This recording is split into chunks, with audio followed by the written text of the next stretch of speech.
What's up guys, my name is Ace and welcome to today's episode of Black Ops 2 Maps Exposed. In this episode we're going to be going over the map Nuketown 2025.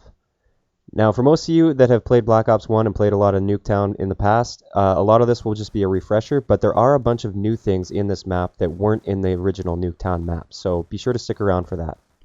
So first up, as always, we will go over the domination capture spots for this map. So for CDOM, there aren't really a whole lot of capture spots, but mainly you just kind of maneuver yourself around this little barbecue thing or whatever it is, and you can stand on top of it, you can stand behind it, and just sort of use that as cover, and that's really your only option for CDOM.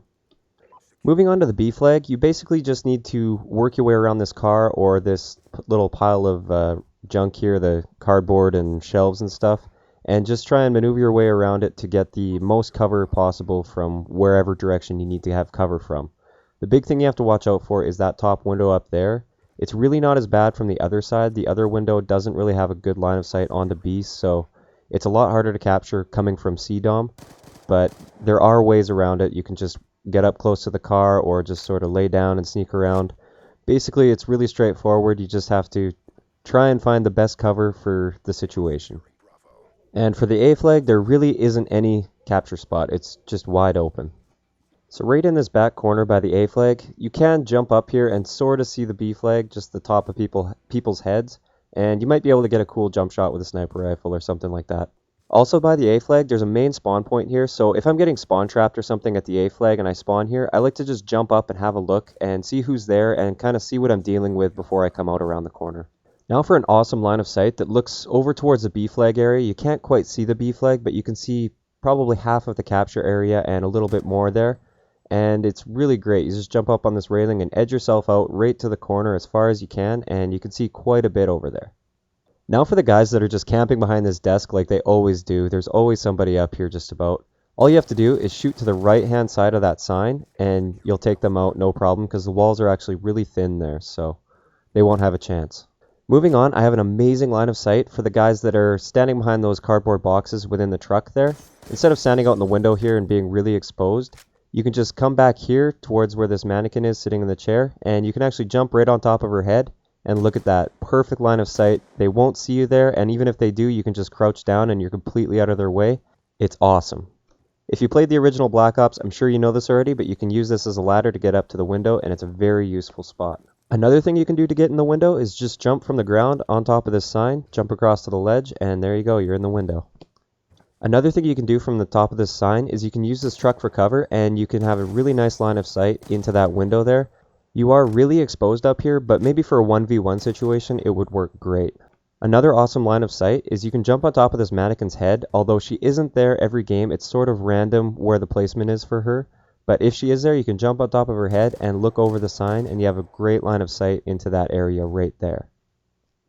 And over here, if you jump up on this thing and then you crouch, you can actually see the bottom corner of that window there, so that's great to know.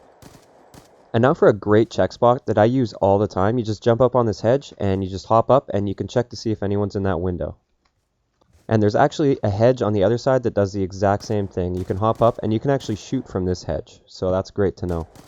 Moving on, this one isn't very practical at all, but you can jump on top of this car and then jump over to this mannequin's head, and you can actually see right into that back corner spawn there, so it's good to know it's there, but I don't think I'd use it in a real game. And for the other side, you can actually jump up on the fin of the car here, and you can look over towards the A flag and see if anyone's spawning or coming from there.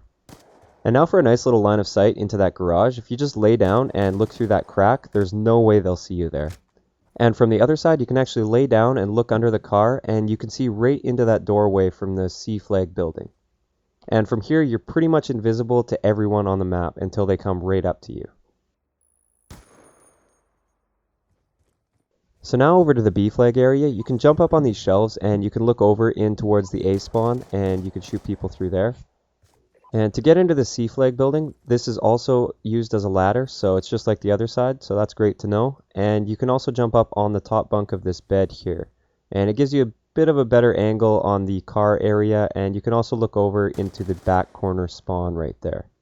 One really cool thing to know is that you can actually shoot through this glass here without too much of a damage penalty on your bullets, so if you just back up and shoot sort of halfway up the glass, you might get a hit marker on the guys in the window, and you might even get a kill. And the same goes for the front of the truck here as well. You can shoot through that, and you don't have too much of a damage penalty either. And now I have a great way to take out the campers that like to sit on top of the stairs right here. There's almost always somebody there.